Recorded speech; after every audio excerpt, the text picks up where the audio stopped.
Chapter number 4 પ્રાયોગિક ભૂમિતિ। હવે પ્રાયોગિક ભૂમિતિ એટલે કે આપણે જે રચનાઓ વિશે આપણે જે શીખતા, તમે છઠ્ઠા ધોરણમાં 7મા ધોરણમાં રચનાઓ દોરતા શીખ્યા। અમુક રચના તમે કોણ માપકથી એટલે કે ખૂણાઓ દોરતા, અમુક ખૂણા આપણે પરિકરની મદદથી દોરતા। હવે એવી જ રીતે આપણને આગળ આપણે ત્રિકોણ જેવી રચનાઓ પણ આપણે શીખી હતી 7મા ધોરણમાં। હવે 8મા ધોરણમાં શું શીખવાનું છે? ચતુષ્કોણની રચના પરિકરની મદદથી કેવી રીતે આપણે દોરી શકીએ, બનાવી શકીએ, એના માટે આપણે એમાં અભ્યાસક્રમ શું આપેલું છે કે આપેલા માપ પરથી ચતુષ્કોણની રચના કરતા શીખવો, એટલે કે ચતુષ્કોણની રચના શીખવાની છે।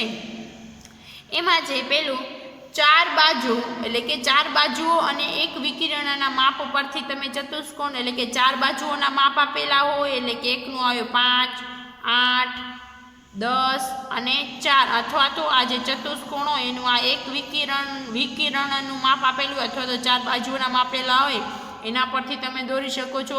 પછી છે 3 બાજુઓ અને 2 વિકર્ણના માપ આપેલા, એટલે કે તમારે આવી રીતે 3 બાજુઓ 1, 2 અને 3ના માપ આપેલા અને 2 વિકર્ણના માપ, તો પણ તમે આ ઉપરથી ચતુષ્કોણ દોરી શકો છો।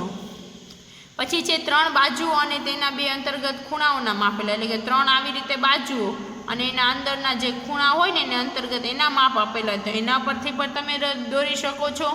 અને પાસેની 2 બાજુઓના અને 3 ખૂણોના માપ પરથી, એટલે કે પાસેની 2 બાજુ, એટલે કે આ જો આ બાજુ ને આ બાજુ સરખી હોય, ઉપરની બાજુ ને આ બાજુ સરખી હોય, એને સમાંતર બાજુ ચતુષ્કોણ કહેવામાં આવે છે। જેની સામેની બાજુઓ સરખી હોય એને પાસેની અથવા તો સામેની બાજુઓ સરખી, એટલે કે એને જે આવી રીતે હોય એને, એટલે કે પાસેની બાજુઓ સરખી અને 3 ખૂણાના મદદથી તમે દોરી શકો છો। પછી એની ખાસ લાક્ષણિકતા આપી હોય તે પરથી, તો આટલું આપણે આમાં શીખવાનું છે। એમાં આપણે જોઈએ યાદ રાખવાના મુદ્દા। એમાં છે યાદ રાખવાના મુદ્દામાં માપપટ્ટી અને પરિકરના ઉપયોગથી 90, 45, 60, 30, 75, 105, 120, 150 જેવા ખૂણાઓ રચી શકાય છે, એટલે કે પરિકરની મદદથી આવા ખૂણાઓ રચી શકાય છે। પણ જ્યારે 35, 25, 50, 65 જેવા ખૂણાઓ રચી શકાતા નથી, એટલે કે એવા ખૂણાઓ પરિકર વડે આપણે રચી શકતા નથી। આવા ખૂણાઓ રચવા માટે કોણ માપકનો ઉપયોગ કરવો પડે છે, જે ઓલું અર્ધવર્તુળ હોય, જે તમે જાણો જ છો। હવે એમાં છે ચતુષ્કોણ ત્યારે જ રચી શકાય જ્યારે એમાં પેલું હોય 4 બાજુઓના માપ અને કોઈ એક વિકર્ણનું માપ આપેલું હોય, ત્યારે જ જે આપણે ઉપર હમણાં જોયું એ જ। પછી 3 બાજુઓના માપ અને 2 વિકર્ણના માપ આપેલા હોય ત્યારે રચી શકાય છે। પછી પાસેની 2 બાજુઓના માપ અને 3 ખૂણાઓના માપ આપ્યા હોય ત્યારે રચી શકાય છે। પછી 3 બાજુઓ અને તેના 2 અંતર્ગત ખૂણાઓના માપ આપ્યા હોય ત્યારે રચી શકો છો। પછી છે કેટલાક ખાસ ગુણધર્મો આપેલા હોય ત્યારે, એટલે કે કેટલાક ખાસ ગુણધર્મો આપેલા હોય ત્યારે તમે ચતુષ્કોણની રચના કરી શકો છો।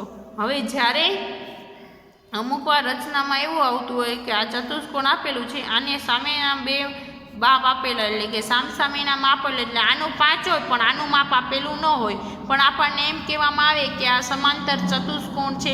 તો સમાંતર ચતુષ્કોણ હોય તો આપણે આપણી રીતે સમજી લેવાનું કે જો આનું માપ એમ ઉપર આપેલું હોય કે આ સમાંતર ચતુષ્કોણ છે, જો આનું માપ આ બાજુનું 5 હોય તો એની સામેનું સમાંતર બાજુ એટલે કે એની સામેની બાજુનું માપ કેટલું હશે? 5 હશે। આમાં આનું માપ 6 હશે, પછી નીચેનું ના આપેલું હોય તો એમ કીધું હોય કે આ સમાંતર બાજુ ચતુષ્કોણ છે, તો આ બાજુને એની સામેની બાજુનું માપે કેટલું હશે? 6 હશે। તો સમાંતર બાજુ ચતુષ્કોણ એટલે એવું ચતુષ્કોણ જેની સામેની બાજુના માપ કેવા હોય? સરખા હોય, અથવા તો સામેની બાજુઓ કેવી હોય? સરખી હોય। પછી એમાં આવશે સમબાજુ ચતુષ્કોણ। તો સમબાજુ ચતુષ્કોણ એટલે કે 4 બાજુ શું હશે? એની સરખા જ માપે। જો આ 3નું હશે તો આ 3 અને આ 3, તો આવી રીતે આપેલું હોય તો એકનું માપ આપેલું હોય ને આ 3નું ના આપેલું હોય, તો એમ કીધું હોય કે આ સમબાજુ ચતુષ્કોણ છે, તો આપણે એના દ્વારા પણ આ રચના કરી શકીએ છીએ। તો એમાં આપણે આગળ જોઈએ, ચાલો સ્વાધ્યાય 4.1માં કેવી રીતે કઈ રચના આપણે રચી શકાય છે, અને બધી રચનાઓ તમને હું જેમ એક સ્ટેપ વાઇઝ કરતી જાઉં છું એવી જ રીતે તમને મારી સાથે જ કરવાની છે, જેથી તમને સરળતાથી સમજાઈ જાય। સ્વાધ્યાય 4.1 એમાં ક્વેશ્ચન નંબર 1 કે નીચેના ચતુષ્કોણની રચના કરો। તો એમાં પહેલું છે, હવે તમે ઘણી બધી રચનાઓ આગળ શીખી ગયા છે। તો હવે આપણે ચતુષ્કોણમાં, કારણ કે આપણે જે તમે આગળના ધોરણમાં શું શીખી ગયા તો કે 7મા ધોરણમાં 6ઠા ધોરણમાં પહેલાં તો કોણ માપકથી ખૂણા દોરતા, પછી પરિકર વડે તમે ખૂણા દોરતા શીખી ગયા। હવે આપણે ચતુષ્કોણની રચનાઓ એટલે કે ચતુષ્કોણ બને એવી રચનાઓ શીખવાની છે। તો એમાં છે પહેલું ચતુષ્કોણ ABCD, એટલે કે એક ચતુષ્કોણ આપણને દોરવાનું છે જેમાં ABCD છે, એટલે કે એના નામ નિર્દેશન છે ABCD। એમાં AB બરાબર 4.5 સેમી, BC બરાબર 5.5 સેમી, CD બરાબર 4 સેમી અને AD બરાબર 6 સેમી અને AC બરાબર 7 સેમી। તો હવે આપણે કંઈ સ્કેલના માપથી આ રચના દોરવાની નથી, એટલે કે સ્કેલ આપણને એમ થાય કે સ્કેલમાં આ માપ લઈ અને આપણે રચના દોરીએ, તો સ્કેલના માપથી દોરવાની નથી, એ માપ લઈ અને પરિકર વડે એ રચના દોરવાની છે। તો સૌથી પહેલી આપણે એક રચના દોરતા એક ચતુષ્કોણ દોરવાનું છે। આવી રીતે સમજી લો, એ ગમે એ શેપમાં આવી શકે ચતુષ્કોણ, એટલે 4 બાજુ આવતું ABCD આવી રીતે આપણે એક ચતુષ્કોણ રચશું, બરાબર। તો એમાં પહેલો આપણે AB, તો ABનો AB અહીંયા નીચે શું આવે, પાયામાં શું આવશે AB, તો ABનો માપ શું છે તો કે 4.5 સેમી। તો એક જ રેખાખંડ અહીંયા 4.5 સેમીનું આપણે દોરી લઈએ। તો અહીંયા દોરું છું AB બરાબર કેટલા સેમી થશે 4. તો હું જે રચના દોરું છું આ વિડીયોમાં, એવી જ રીતે તમને પણ મારી સાથે આ રચના સાથે સાથે દોરશો તો તમને સમજાઈ જાય। તો એના માટે પહેલાં AB જે આ છે AB દોરવાનું। AB બરાબર કેટલા લેવાના છે તો કે 4.5। તો એ માપ લેતા તો તમને હવે સેમીમાં માપ લેતા તો આવડે જ છે, 4 આખા અને એક આ જે અડધો જે 5નો લાઈન દેખાય છે 5ની, તો 0થી ચાલુ કરી અને 4.5। તમારું માપ પરફેક્ટ હોવું જોઈએ, નહીં તો તમારી રચના વ્યવસ્થિત થશે નહીં। હવે 4.5, હવે આને નામ આપી દઉં A અને B અને અહીંયા લખીએ 4.5 સેમી, બરાબર। પછી આપણે શું કીધું છે BC 5.5, CD 4, પછી છે AD 6 અને AC 7। તો આપણે પહેલાં 7 સેમીથી લઈએ, તો ત્રિજ્યામાં આપણે કેટલા આમાં જે છે ને એની આપણે સેમી કેટલી, આજે AC પહેલાં દોરવું છે, તો એના માટે આપણે કેટલું માપ લેશું તો કે 7 સેમી। તો આ પરિકરની મદદથી તમને આ સ્કેલ દ્વારા 7 સેમી માપ લેવાનું। કેટલું માપ લેવાનું 7 સેમી, આવી રીતે તમે માપ લેવાનું। અહીંયા સુધીનું માપ હોય ને, જે અહીંયા 7 ઉપર આ રાખવાનું અને અહીંયા સુધી 7 સેમી માપ, 0 સુધીનું માપ 7 સેમી આવી રીતે લઈ લેવાનું। પછી 7 સેમી માપ લઈ એ ને કેન્દ્ર લઈ, એટલે કે જે આ એ બિંદુ આપણે દર્શાવ્યું છે એને આપણે અહીંયા પરિકરની અણી રાખી અને આ સાઈડ શું દોરવાની છે, ચાપ દોરવાની છે। એટલે કે અહીંયા મેં ચાપ મારી, તો તમને 7 સેમી માપ લઈને અહીંયા ચાપ મારવાની છે। પછી આપણે છે જો AC એવે બેયમાં સમાન, તો એ અહીંયા A છે તો એમાં સમાન C છે, તો B અહીંયા B છે તો B ને BC કોણ છે તો કે 5.5 સેમી। તો હવે આપણે BC એટલે હવે 5.5 સેમીનું માપ લઈએ, તો અહીંયા આવ્યું જો આ 5 અને અહીંયા 0, એટલે આપણે આમાં જોઈએ કે 5 અહીંયા છે એટલે 5.5 અને 0, આવી રીતે 5.5 અને 0નું માપ લઈએ। હવે આપણે શું કરીએ, એને BC છે એટલે B ને કેન્દ્ર રાખીએ, બરાબર। આવી રીતે B A ને કેન્દ્ર રહી અને 7 સેમી ચાપ રહી છે, એટલે કે અહીંયા શું નામ આપવાનું, AC આપણે રહીશું હતું, તો આને આપણે નામ આપી દઈએ C। તો AC અહીંયાથી આમ કેટલું હતું 7 સેમી। પછી BC કેટલું થયું અહીંયાથી આમ 5 સેમી, 5.5 સેમી જેટલું થયું। BC કેટલું થયું 5.5 સેમી જેટલું, તો એ આપણે અહીંયા દોર્યું। હવે આપણે એમાં પછી એને જો જોડવું હોય તો પણ આપણે જોડી શકીએ છીએ, અથવા તો ચાપ દોરી લીધી, બરાબર। હવે B ને અહીંયા જોડી લઈએ, BC ને આ જે અહીંયા છે C અને અહીંયા B, એટલે BC આપણે અહીંયાનું માપ પરિકરમાં કેટલું લીધું હતું તો કે 5.5 સેમી અને AC દોર્યું હતું, તો એને આપણે તૂટક રેખા દોરી દઈએ। AC નું માપ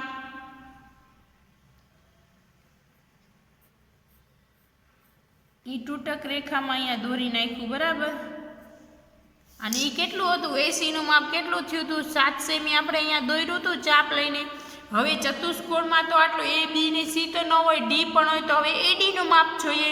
તો જો સીડી બરાબર કેટલું લેવાનું છે, 4 સેમી લેવાનું છે, બરાબર. તો સીડી બરાબર 4 સેમી લેવાનું છે. તો સ્કેલમાં આપણે કેટલું માપ લઈશું, 4 સેમી જેટલું માપ લઈશું. એટલે કે અહીંયાથી કરીને આવી રીતે માપ લેશું, 4 સેમી માપ લેશું. તમારો પરફેક્ટ માપ જ હોવો જોઈએ, 4 સેમી આવી રીતે, બરાબર. હવે સી ને કેન્દ્ર રાખી, કારણ કે આપણે સીડી રચવું છે, તો સી ને કેન્દ્ર રાખી અને અહીંયા એક ચાપ મારવાની છે. મારી એક થઈ ગયું. હવે આ આખા ક્વેશ્ચનમાં જો આનો આ આવ્યું, એ બી આવી ગયું, બીસી આવી ગયું, સીડી આવી ગયું, એસી આવી ગયું. હવે કોણ બાકી રહ્યું, એડી. તો એડી બરાબર કેટલું લેવાનું છે, 6 લેવાનું છે, 6 સેમી. તો એડી બરાબર 6 લેવું હોય તો અહીંયાથી કરીને 0 આટલું પહેલાં માપ લઈ લેવાનું. લઈ લીધું. હવે એને કેન્દ્ર એડી છે એટલે કે એને કેન્દ્ર લઈ લેવાનું. થઈ ગયું, થઈ ગયું. જો બરાબર. હવે એકબીજાને છેદતી ચાપને શું નામ આપી દેવાનું છે, કારણ કે આપણે દોર્યું શું છે, અહીંયા સીડી અને અહીંયા એડી. તો આને આપણે નામ આપી દઈએ ડી. પછી એડી જે માપ આપણે રાખ્યું એવી રીતે આને જોઈન્ટ કરી નાખવાનું.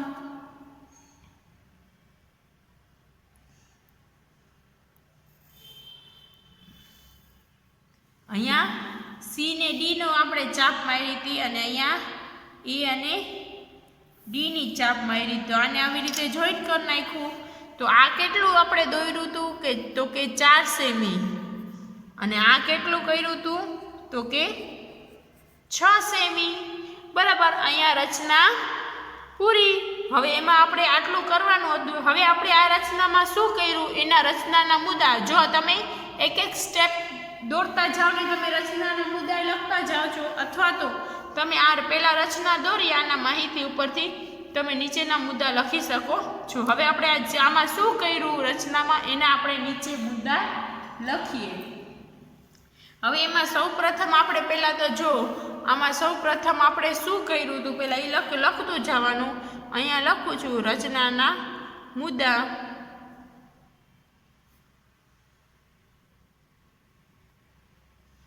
હવે રચનાના મુદ્દા સૌથી પહેલાં આપણે શું કર્યું, 4.5 સેમીનું શું દોર્યું છે તો કે 4.5 સેમીનો લંબાઈનો રેખાખંડ એ બી દોરો.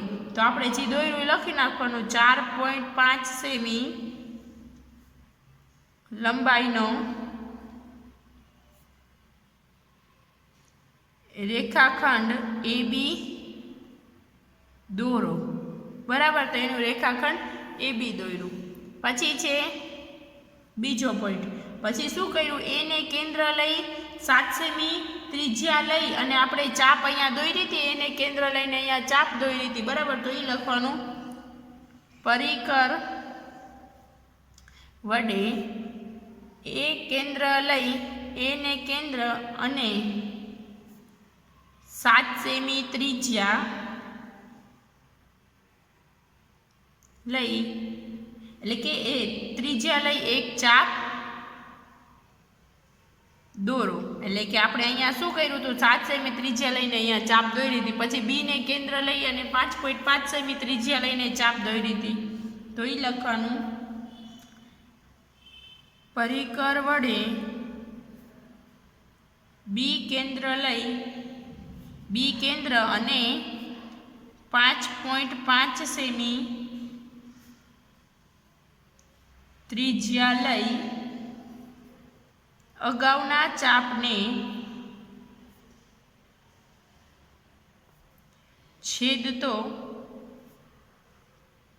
ચાપ દોરો અને બંને ચાપ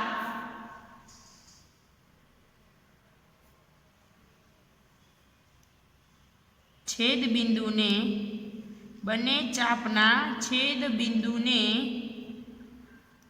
સી કહો. એટલે આપણે શું કર્યું હતું, બંને ચાપના છેદ બિંદુને સી કહે. એટલે કે આ ચાપ અને આ ચાપ જ્યાં છેદ અહીંયા આપણે શું નામ આપ્યું હતું, સી નામ આપ્યું હતું, અને બંનેને એકબીજાને જોડી નાખ્યું હતું, બરાબર.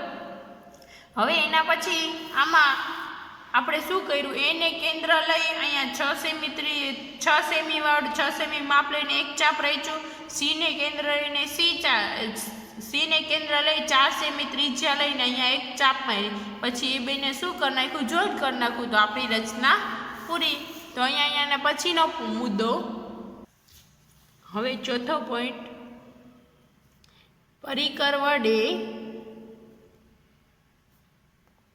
સી કેન્દ્ર અને 4 સેમી ત્રિજ્યા લઈ,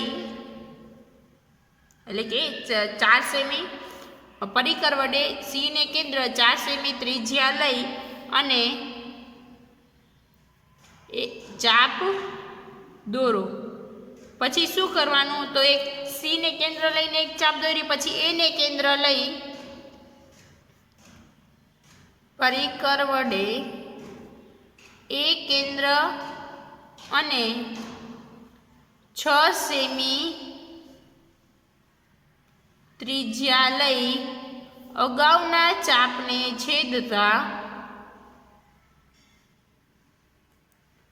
છેદતો ચાપ દોરો અને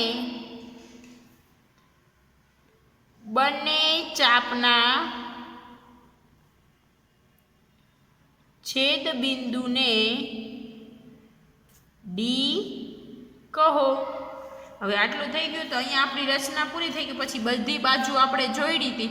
પછી બધી બાજુમાંથી કઈ કઈ બાજુ મળી, તો કે આપણે કઈ બાજુ, તેથી છઠ્ઠું શું આવશે, તો કે આપણે કઈ બાજુ દોરી, તો પહેલાં તો કે રેખાખંડ બીસી, રેખાખંડ સીડી, રેખાખંડ એડી અને રેખાખંડ એસી દોર્યા, એટલે અથવા તો દોરો. જે આપણે બધી બાજુને ચાપ રચી લીધી હતી, પછી જે સાઈડની જે બાજુ દોરી હતી, જે આ બાજુને જોઈન્ટ પેન્સિલ વડે ને આ બધાને જોઈન્ટ કર્યો છે, એ બધી બાજુઓ દોરી. બરાબર.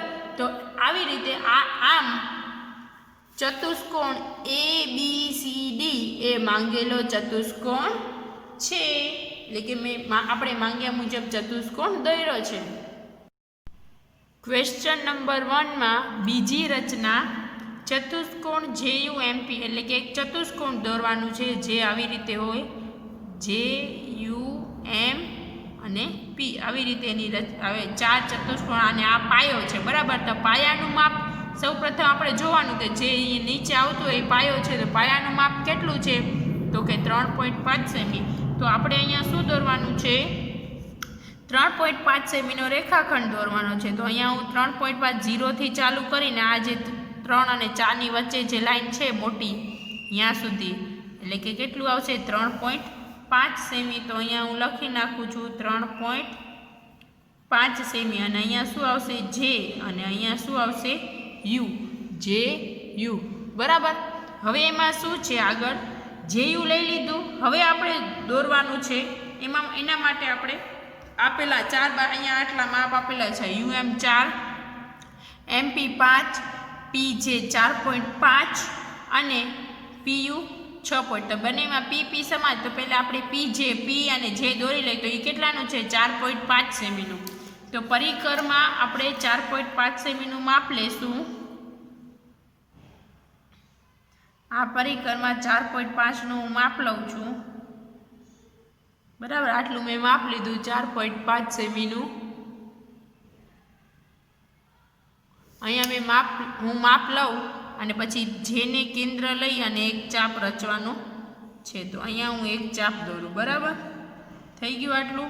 એટલે કે આ જે P જે હતું 4.5 એ દોરાઈ ગયું. હવે એના પછી છે PU 6.5, એટલે કે જેને કેન્દ્ર લઈને એક ચાપ માર્યો. હવે યુ ને કેન્દ્ર લઈને કેટલું માપ લેવાનું છે, તો કે યુ ને 6.5નું માપ લેવાનું છે. તો આમાં આપણે 6.5, 6 અને 7ની વચ્ચે જે આવી રીતે જે લાઈન છે મોટી વચ્ચેની, એને આપણે આટલું માપ લેવાનું. એટલું માપ લઈ લીધું. હવે આપણે એમાં શું કરવાનું છે, યુ ને કેન્દ્ર લઈ અને એક ચાપ મારવાની છે. તો હવે હું અહીંયા યુ ને કેન્દ્ર લઈ અને એક ચાપ મારું છું. બરાબર. હવે અહીંયા મેં ચાપ મારી, હવે અહીંયા થોડીક ઘટે છે તો શું કરવાનું, પાછું જે 4 પોઈન્ટ માપ હોય ને 4.5નું માપી લઈ લેવાનું.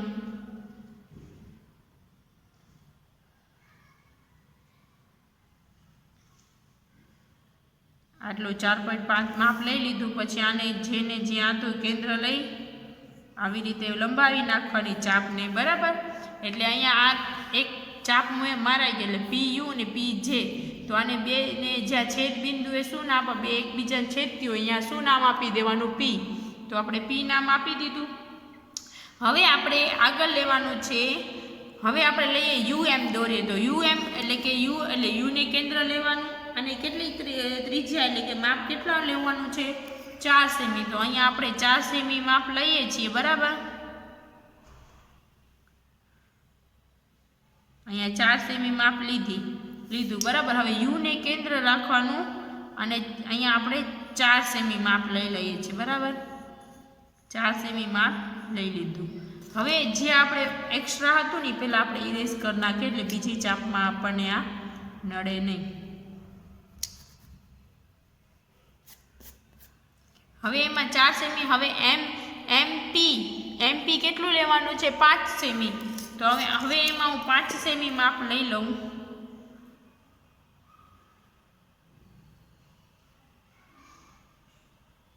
બરાબર. અહીંયા સુધી મેં 0 સુધી આવી રહ્યું છે, 5 થી 0 સુધીનું માપ લીધું છે એટલે 5 સેમી માપ લઈ લઉં છું. જેને કેન્દ્ર લઈ અને અહીંયા સોરી જેને નથી લેવાનું, આમાં કેન્દ્ર લેવાનું છે. જો MP છે ને એટલે કે જેને આ કેન્દ્ર નથી લેવાનું, MP દોરવાનું છે. તો અહીંયા MP ને P આપણે જે અહીંયા શોધ્યું હતું એ P ને કેન્દ્ર લઈ એની વચ્ચે છેદ બિંદુને એકબીજાને છેદતો અહીંયા કેન્દ્ર રાખી અને અહીંયા એક ચાપ દોરવાની છે, બરાબર. તો અહીંયા આપણે ચાપ દોરી લીધી. હવે એકબીજાને છેદ બિંદુએ આપણે અહીંયા શું નામ આપી દેવાનું છે, તો કે અહીંયા આપણને નામ આપી દેવાનું છે M. કારણ કે જો આમાં M અને આમાં M બેયમાં સમાન છે. પછી એની કંઈ નહીં, બધા રેખાખંડો એટલે કે એની બાજુ હોય દોરી લેવાની.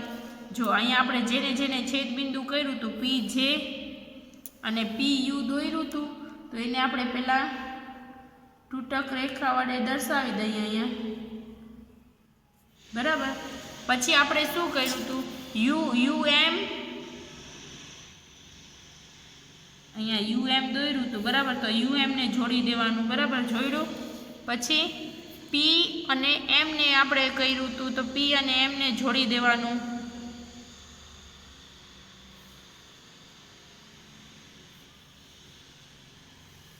એટલે આટલું આપણે જોડી લીધું. હવે એના બધાના સાઈડમાં જેટલું આપણે 3.5 સેમીનું. પછી આ કેટલું દોર્યું હતું, JP 4.5 સેમી, 6.5 સેમી, અહીંયા 4 સેમી અને અહીંયા 5 સેમી. હવે તમને એમ થાય કે આ બધી જે બાજુઓ છે એવું છેલ્લે દોરો, એવું જરૂર નથી. તમે ભેગું જેમ ચાપ મારતા જાવ એકબીજાને છેદતું જાય પછી પણ તમે દોરી શકો છો. અને આ બધી રચના હું તમને જ્યારે કરાવતી હોય ત્યારે તમને આ બધી સામાન લઈ અને તમને મારી સાથે જ કરવાની, જેથી તમને સરળતાથી સમજાય. હવે એમાં રચનાના મુદ્દા. તો હવે આપણે એમાં લખીએ રચનાના મુદ્દા. એમાં હું લખું છું રચનાના, જે આપણે કર્યું એ જ આમાં લખવાનું છે, બરાબર. તો હવે આમાં આપણે શું કર્યું હતું, તો એમાં પહેલું આપણે શું કર્યું તો કે 3.5 સેમી લંબાઈનો